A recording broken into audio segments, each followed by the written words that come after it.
आज हम मराठी सिनेमा के एक बहुत ही मशहूर और हाँ थोड़े विवादास्पद सितारे पर बात करने वाले हैं, दादा कोंडकर। हमारे पास एक लेख है जो उनके जीवन और उनके सिनेमाई सफ़र को काफ़ी गहराई से देखता है। तो आज हम सिर्फ कहानी नहीं दोहराएंगे बल्कि ये समझने की कोशिश करेंगे कि कैसे कैसे एक बिल्कुल आम पृष्ठभूमि से निकला कलाकार इतनी बड़ी कामयाबी पाता है और अपनी एक अलग थोड़ी हटके और हाँ विवादित शैली भी बनाता है और लोगों का हीरो बन जाता है।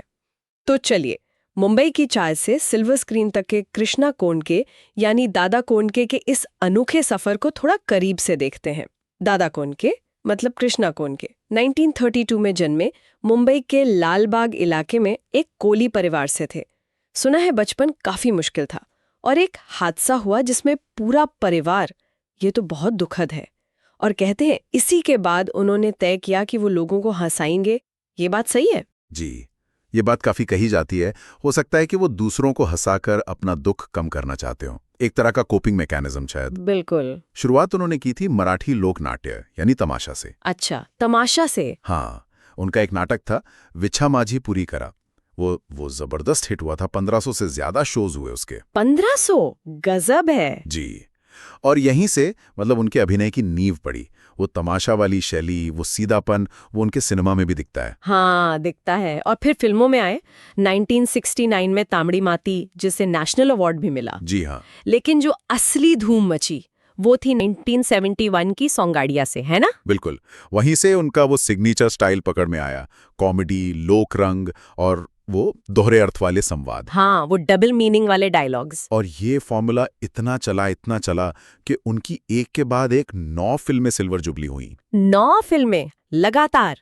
जी हाँ, लगातार 9 फिल्में 25 हफ्ते या उससे ज्यादा चली। ये तो गिनीज वर्ल्ड रिकॉर्ड है अपने आप में। कमाल है। पांडु हवलदार, राम राम गंगाराम, कितनी ही फिल्में ब्लॉकबस्टर थीं।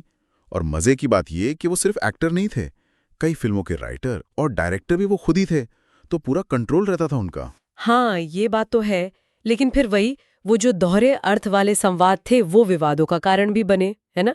अश्लीलता के आरोप लगते थे। हाँ, वो तो था।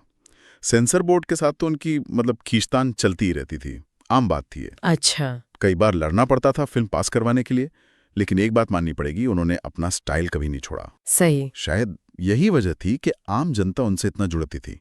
वो उनकी भाषा बोलते थे, उनके जैसे लगते थे, भले ही वो भाषा थोड़ी कंट्रोवर्शियल हो।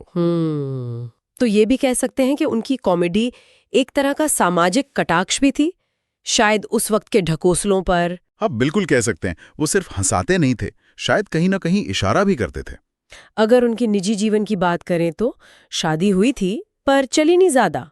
जी, जानकारी यही मिलती है कि शादीशुदा थे, पर वो रिश्ता लंबा नहीं टिक पाया। और खुद काफी सादगी से रहते थे पर अपनी टीम का बहुत ध्यान रखते थे, बड़े दिलदार थे।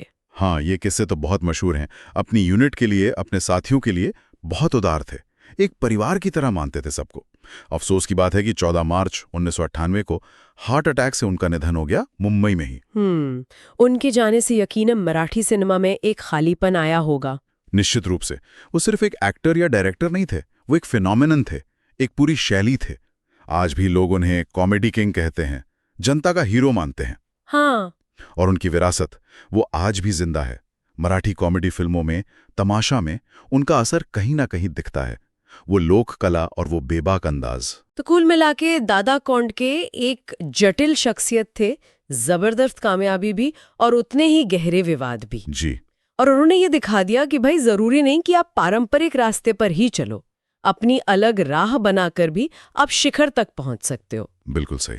और अंत में एक सवाल शायद सोचने लायक है कि आज का जो माहौल है, सोशल मीडिया का दौर है, सेंसरशिप को लेकर बहसें बदल गई हैं। ऐसे में दादा कोंडके की वो बेबाक, वो डबल मीनिंग वाली कॉमेडी, उसे आज कैसे देखा जाता? हाँ। क्या वो आज भी उतनी ही पॉपुलर हो पाती या शायद और ज्यादा विवादों में घिर जाती? ये सोचने वाली बात है।